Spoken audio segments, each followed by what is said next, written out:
Amen. Well, through this process, like I said, is when Brian and I were talking about it, I want to talk about the navigating of church security, because every church in here is at a different level. Okay, like I said before. So the first thing, and again, some of this, like I said, if you already got a team, just bear with me here. What we look at, and we wear the lapel pin, okay, is that the armor of God. We believe that. We believe that, we've got to have everything that God's going to allow us to have as an arsenal, as a tool to be successful in the security team. And it's a shame that we have to, literally, when I get up, get dressed to go to church, I'm getting everything ready, look in the mirror, and I've got a weapon, ammo, and it's just crazy. It's crazy that we've got to have that. But in this day and time, you have to. And Josh has got a lot of stories. I know, I'm very familiar with what they've got over there. But so the main thing is to be entrenched in what your role is. And the next one is determine your needs. Every church is different, budgets are low. Budgets are scarce. Okay. Like I said, we're all volunteers. I've got some helpful hints in here of some things that you can put into place that are really relatively inexpensive for you to do. If you do not have a director of security, you need to get one, okay? But it's got to be a person that gets along with your pastor, okay? And I say that because they're going to be working closely together.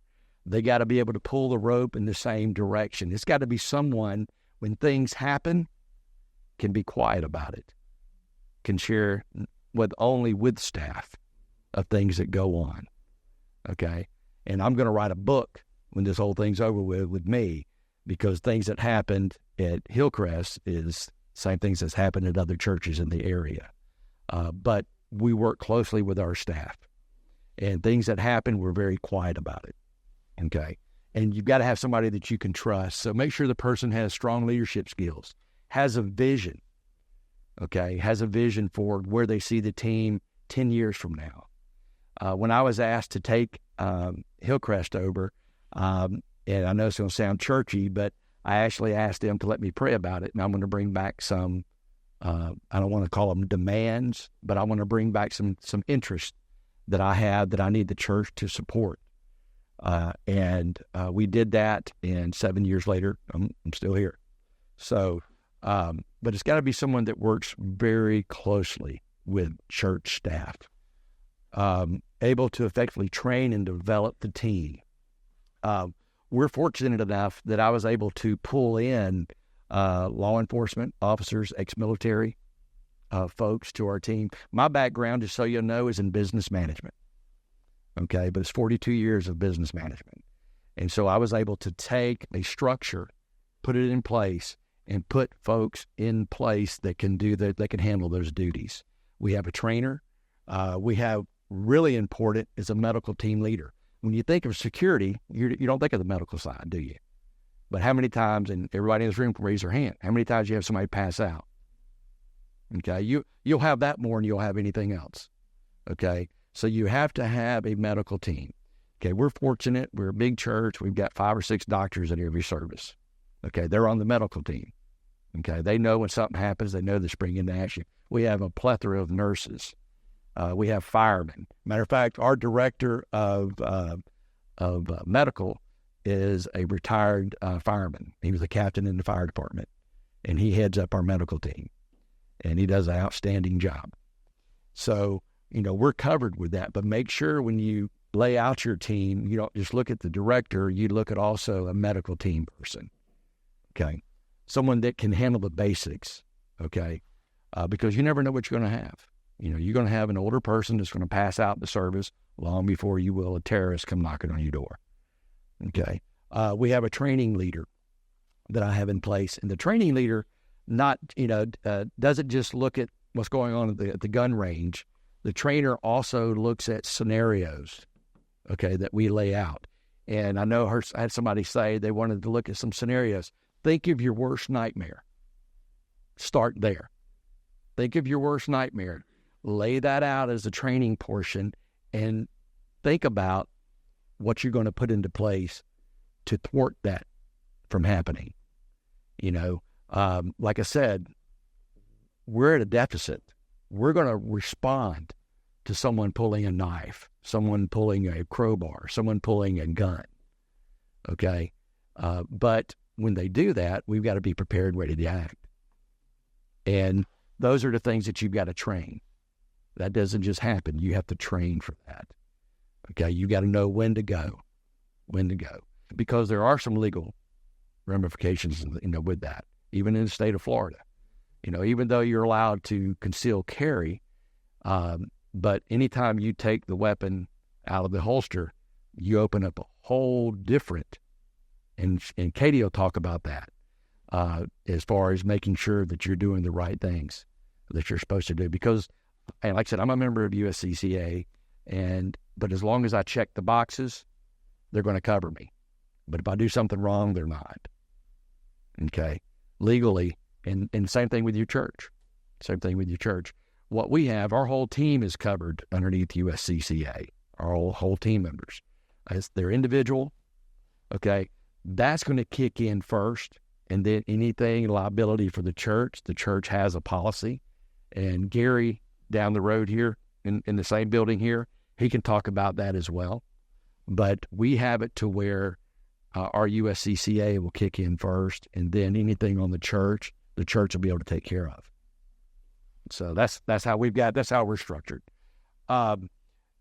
Once you have your director of security and your medical team person, you don't necessarily have to have a team leader for training yet, but that person will surface. Trust me, that person will come out and you'll know who that person is. And it could be, depends on how large your church is, it could be the director of security, which is okay because I actually help out in the training for what we do.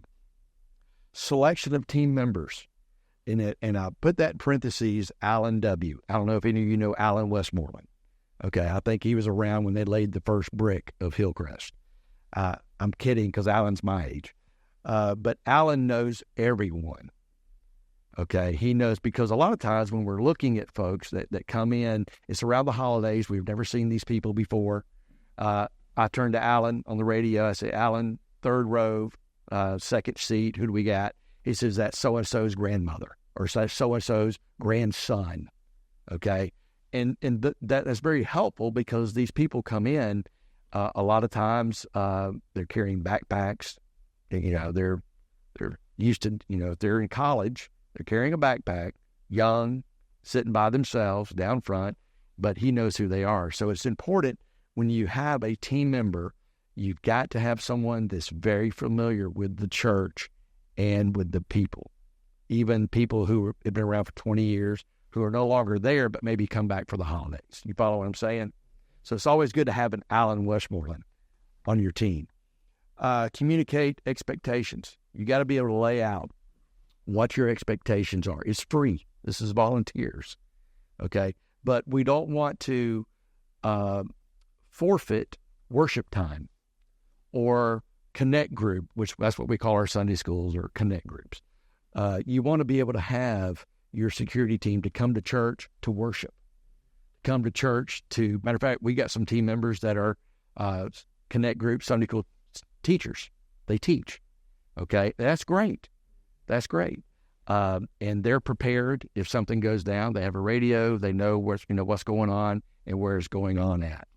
But never forfeit worship time or Bible study time. That's equally as important. I sing in the choir. Okay, so if you come to Hillcrest, you'll see me up in the choir. Yeah, no, it is. Very good. That's true. And but I joke. I say, Bible says make a joyful noise. Okay, that's what I do. So, but communicate your expectations to everyone of your outlook, the way you see it. From a pastor's standpoint, the pastor can't do everything. Okay, matter of fact, I'd much rather him to be buried in the Word and studying for the sermon, as opposed to worrying about everything else. That's where we've got to come in and be able to carry that ball for him, and to make sure we protect him. And in the structure that I'm going to show you, it's going to show how we have it structured on a scale, but you can take this and scale it back to however what fits your sanctuary's needs. Okay, monthly meetings, quarterly meetings. when you first start out, you definitely got to have monthly meetings, okay? And then that'll segue into quarterly type meetings. Okay, now don't mistake meetings for training. It's two different things.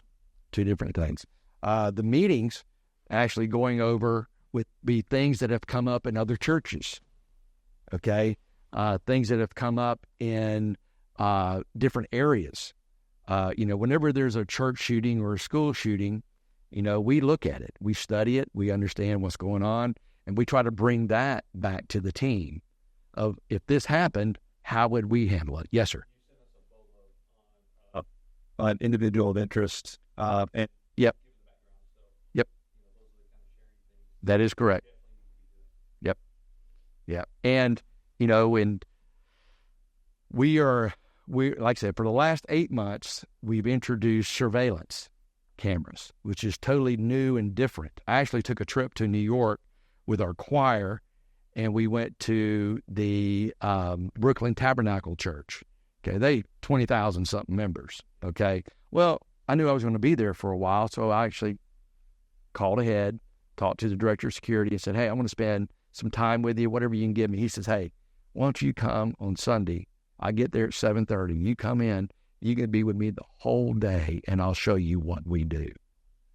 And from that visit, we were able to replicate what they do in surveillance. So it's okay to learn from somebody. We're always learning. We're always wanting to be better. But through that, like I said, monthly meetings, quarterly meetings, you want to make sure those provide quarterly training at a minimum. Scenario-based training is what you've got to have. You've got to prepare for your worst case scenario. Start there first, and then you can throw other things in there. What we've learned, and also film them. You can film them on your camera. And the purpose of filming them is, as a group, you can study it. You can learn from it. Even mentally, they could all take it home and they could study it and learn from it. Scenario-based training is the best because it allows you to put yourself in that situation, even though, and again, we tell everybody in our scenario-based training, it's okay to get killed here. It's okay to get shot here, but learn from it. That way you don't get killed in the real world. And I say that, I know it sounds like a joke, but it's true. It's true. I went to my grandson's first T-ball game last night. And I can tell you this, they got a lot of practice they got to do. See, you just don't show up to turn a double play, even in T-ball, unless you practice it. You don't show up and hit a base hit unless you practice it or throw the ball to first base. So even in the sports arena, practice is paramount. It's no different here. No different. And if you look at it that way and you embrace it, then you'll be successful. Because that's key to success is preparation. Without it, and ex-military guys, am I right? Preparation is what it's all about. That's why I've got the next ones highlighted. There's surveillance cameras and so forth. But due to time, I'm going to go through it here. Security assignments. We actually have this published every Sunday. Everybody checks in. You know your duties. You know where you're supposed to be. We've got one deputy every Sunday, which is great. But believe it or not, that vehicle does not deter crazy people. They still walk in. They still come in. Okay?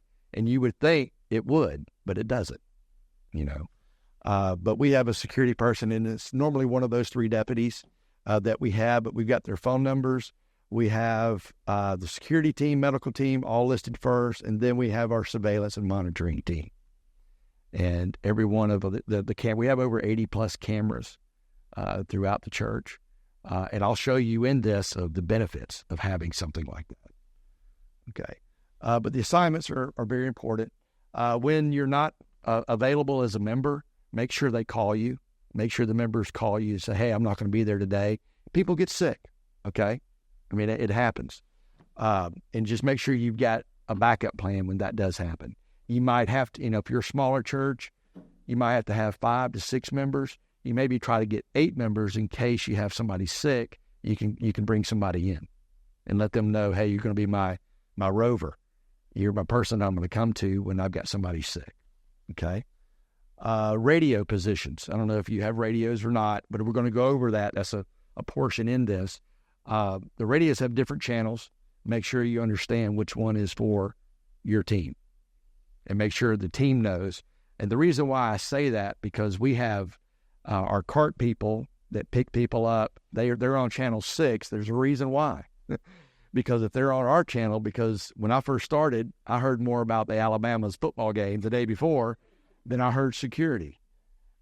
So the next day I said, okay, from now on, cart guys are on this channel. Nothing but security is on this channel. It's important to have those type of structures. And now I haven't heard anything about football or nothing, even though I'm a Florida State fan. I know y'all praying for us. But it's important to have that understand that the radio is for emergency communications only. Okay. And with that, you might want to have a terminology that you have that when something bad happens, it's a 3-syllable word. Okay. That way everybody understands what that word is. Okay. That way when that word is discussed, without having to say, I've got an issue or problem, you say that one word and you give the location. That's all you need to give. Okay. And then your team can respond. So make sure in the communication side, you've got that. Absolutely. Absolutely. And the beauty of this is our surveillance and our scenario-based training. That is amazing. When you get into having your surveillance people involved in your training and you've got the radio, they tell you things that are going on, and it's done on purpose that way. That way you don't get tunnel vision. And believe it or not, we have military guys at the end of the scenarios, they say they got tunnel vision. They're really that real life based type of scenarios. And it's okay to get tunnel vision when you're practicing. What we want you to do is lean on your training to be able to get through that. Well, again, I mean, we're humans. Things are going to happen. We're all going through certain things in our lives. Okay, it's not going to change when you show up on Sunday, but you got to be game ready when you show up, and your team's got to be ready. Because I count on my team because I want to go home safely to my family. So I encourage my team, and again, if there's certain things that are going on, we give our people time off. If they come up and say, hey, listen, I got to step away for a while. I got things going on at work. I'm not totally focused when I'm here on Sunday. Hey, I get it. I'd much rather you tell me that than I'm counting on you to do a certain detail and you fail. So it's very important. Look at your sanctuary. Look at your church campus. 3 rings of area security. That's how we do it. Okay, ring 1 is everything on the outside. Ring 2 is everything on the inside except the sanctuary. Sanctuary is ring 3. Okay, and if you practice and make that, and again, ex-military guys know exactly what I'm saying. If you can make those your focal points and determine that, because a lot of times you want to try to stop everything in ring 1. Because that's where it's going to occur. I mean, everything, all the issues that have happened in churches and in schools, you always hear the guys walking across the parking lot. They got a video of him walk across the parking lot carrying a long-barreled rifle. How in the world can that person get into your church? How? And again, I'm saying how because it happens. It happens. There's some guys that'll wear a jacket in July, and underneath the jacket there's a shotgun, just like the church in Texas a couple of years ago. Not only did he have a long jacket, but he had a wig. But those things like that are going to happen, and you've got to be prepared for that. So have your team prepared in ring 1, prepared in ring 2, and overly prepared in ring 3, because our job is not only to protect every person that's in the sanctuary, but it's to protect the pastor. The pastor. You've got to have a minimum of 2 people covering your pastor at all times. When the pastor leaves his study, the time he goes to the pulpit, when he leaves the pulpit, at the time he goes to his car to go home, you got to make sure you've got someone on your pastor. Because, like I said, he shouldn't have to be worried about stuff like that. But unfortunately, things happen. Okay? And I'm trying to get through this due to time. I'm looking at the clock. I hope that clock's not right. It is. Oh, gracious. All right. I've already talked about this piece of it. Golf cart greeters, first line of security. That's what we have. Okay? And they all know things to look for, and they have told us the things to look at. Ring 2, you want to identify the buildings, identify the people that you're going to put into this. Your worship center lobby is the first line of communication for your golf cart greeters or people who greet outside. You maybe only have, if you're a small church, you might have 1 or 2 people that greet people at the doors. Okay, that's okay. All right, but make sure you've got somebody in the lobby, okay, that they can report to the things that go on. And then from there, it can relay to the security director and the rest of the team. That's the beauty of the radios. Okay. All right, ring 3, you've got to have somebody on pastor safety, and you've got to have a person that watches not only the pastor, but the person that's watching the pastor. That's covering 6. Okay. So you got to make sure you have those. Then you've got to have people lined up in the security. And the reason why I did it on a smaller scale like this, that way you can see, have somebody on the left side, right side, center, everything. Everything's covered. Everybody has a job.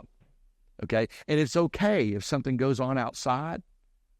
It's okay to inform your pastor, to let the pastor know, because then the pastor, because they're used to hearing his voice as opposed to my voice, he can say, hey, listen, we got an incident going on outside. We're going to be a lockdown.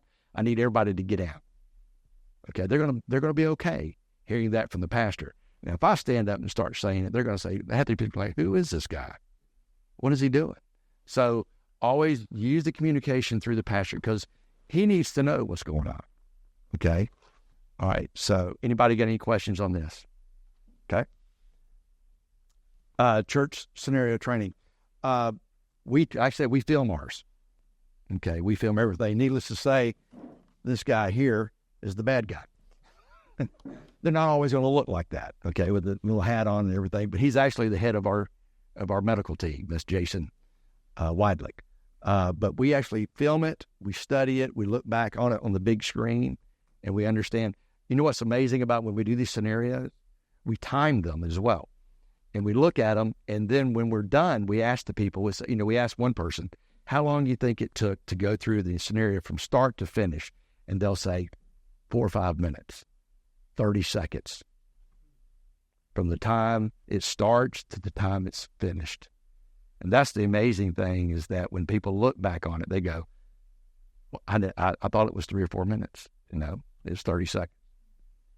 And that's how fast it can go from good to bad in a hurry. Okay, I think this is the best page here. If you have a 10-member team, if you had 10 radios, that's the cost as of 2 days ago on Amazon. Those are great radios. That's what we use. Okay, they've come complete with earpieces as well. The sash, you got to have this. Somebody mentioned earlier, how do you know who's the good guy, who's the bad guy? If you have to unholster your weapon, that's the first thing you do. The rest of the team members are going to make sure that they're going to come behind you to make sure you got this on and they have it on. Okay, this was designed by a policeman. Okay, they understand what this says. This doesn't say police because I'm not a policeman. Okay, but I am security. And they recognize this. Every Leo that comes in through Hillcrest, whether he's in uniform or whether we know them, we let them know that we have these and who we are. Okay, so it's important if you have ex-military, ex-Leos in your congregation, make sure they understand what you have. And these right here, unfortunately, these are like $55 a piece. Yeah, they're proud of them, but they last forever. All you do is roll it back up. And but if you got 10 of those, 10 of these, $700. Okay, I mean I know that's tough for some churches or whatever, but it's all about safety, right? The most important part about that purity thing, it'll stop for what's little purpose at least. Everybody knows who we are. Correct.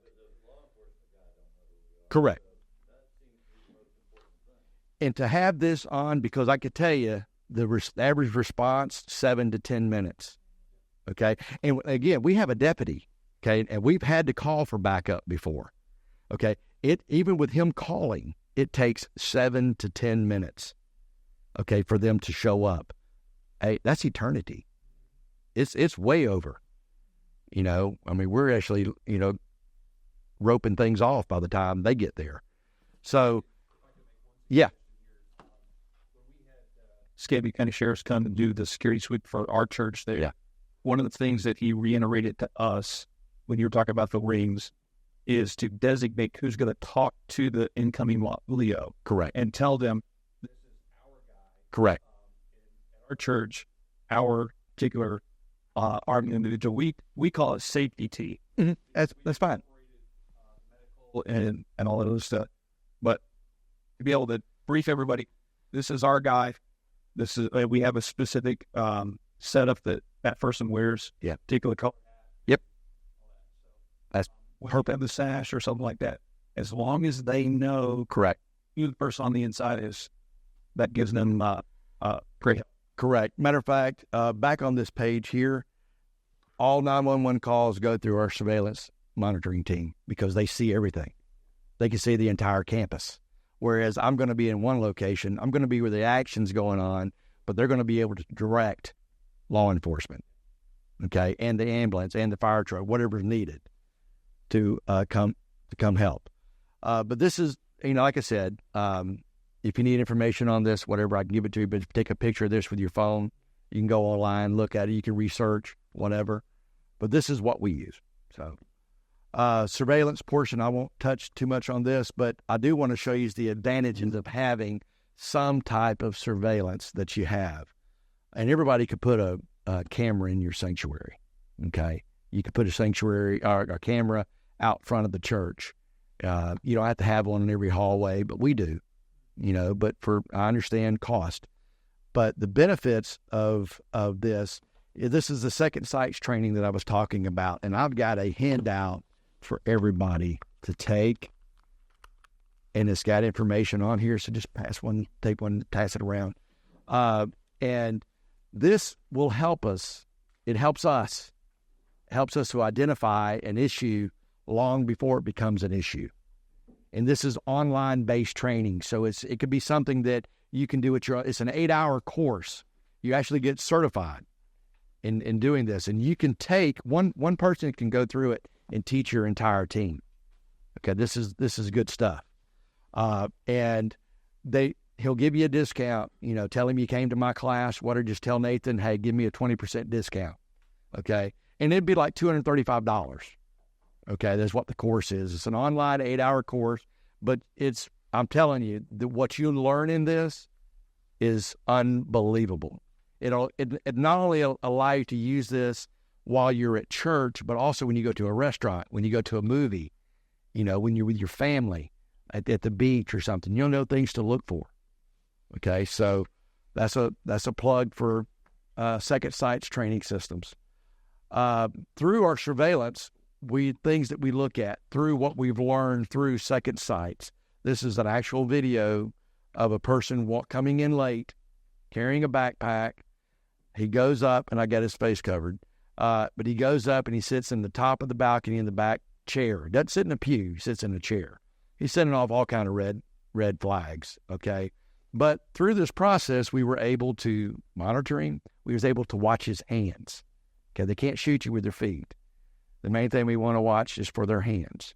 And this allows us to do that, and it's non-intrusive, meaning they have no idea that this is going on.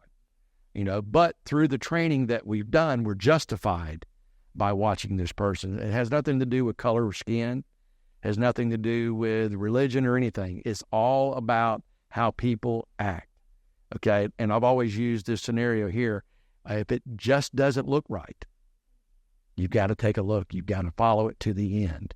And trust me, there's going to be things that they do that you'll pick up on. In the training courses, you'll know if this person is carrying. You'll know where they're carrying at because they'll hit those. You've seen them.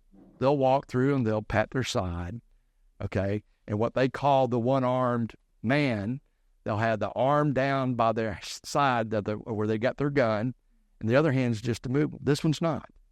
Okay, that'll give you an idea of what they're carrying and when they're carrying it. Those are the things that you learn through that online class. A lot of you ex-military guys, ex-Leos, You probably already know that, which is great, but you got to teach that to your team.